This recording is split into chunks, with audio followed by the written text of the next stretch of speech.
S3R4 of the GT3 World Series takes the teams back across the Pacific Ocean and to Japan, where the Autopolis circuit laid host to the Japanese round of the championship.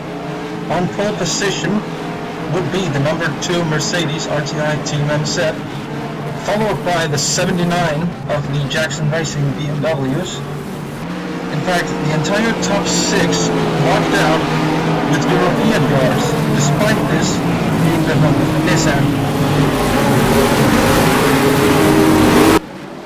As the race started, however, it was a completely different car that was to take the spotlight. From out of nowhere, seemingly, the number 10 Aston Martin of the Pro Speed team would get the jump on the 79 BMW after the first corner, and we will have a replay of that in just a moment, as we have some more sweet camera angles.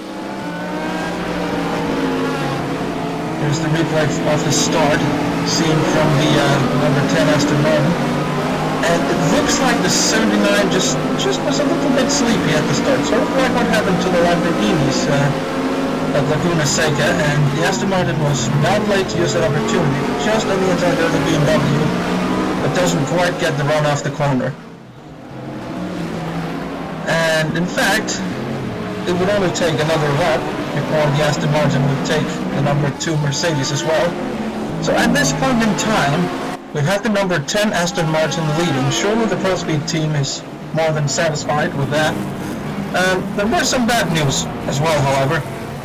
Its teammate car, the number 11, was involved in a bit of a collision in the first lap and had now decided to go for some advanced cooling systems, and was battling for P14 with the Nissan.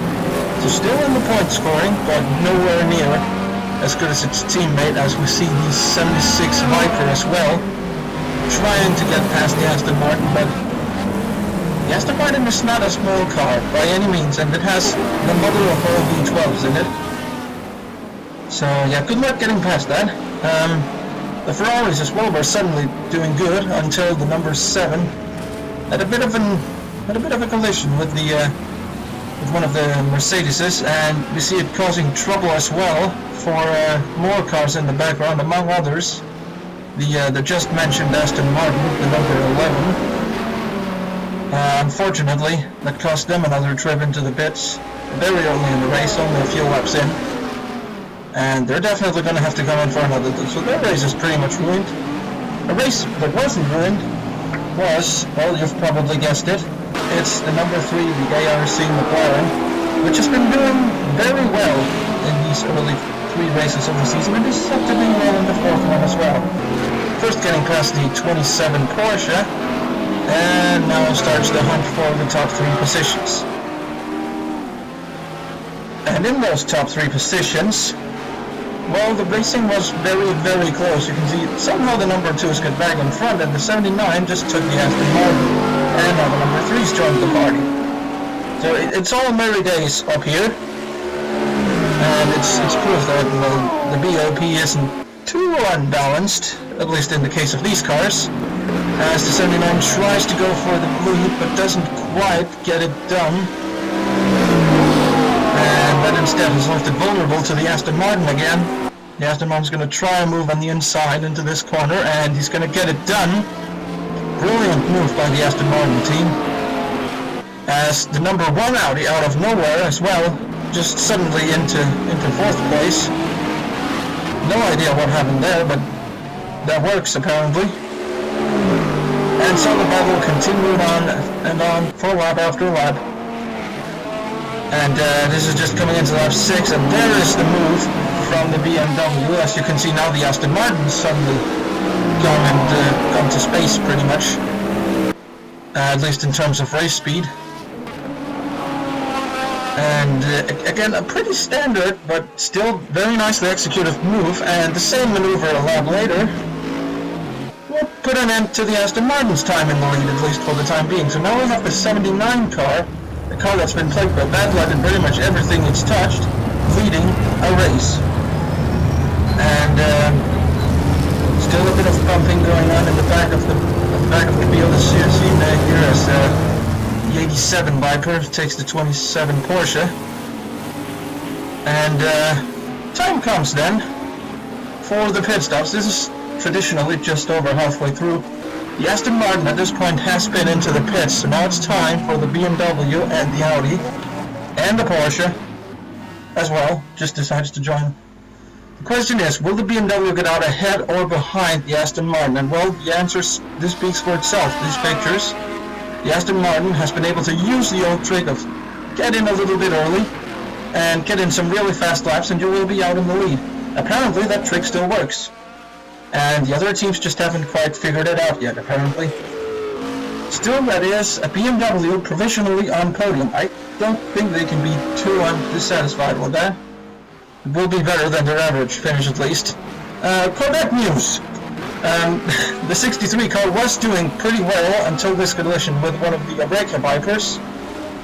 Luckily for them, they were set to come in for their scheduled pit stop on this lap anyway. So even if they did have to spend a little more time in the pits fixing up the car, at least they didn't have to do 2 pit stops. And we're back up at the front with a car that was very much going for it in the last few laps. Suddenly the number 1 Audi found all of its speed, first taking the 87 Viper, and next up would be the 27 Porsche, with a move up the inside at the hairpin, or one of the hairpins. There are quite a few hairpins on this track, you may have noticed. And suddenly, with a few laps to go, it's time for the 79 BMW. Same place, same maneuver, and it's job done. And look at the gap the Audi is pulling already. I'm not sure what they've done, but they've done something. Out ahead though, and to take the lead and the victory would be the number 10 Aston Martin, about 13 seconds advantage over the second place, which was a lot closer than you'd expect. Somehow the 79 car had found its way back ahead of the number 1 Audi, and this is coming into the final few corners on the last lap.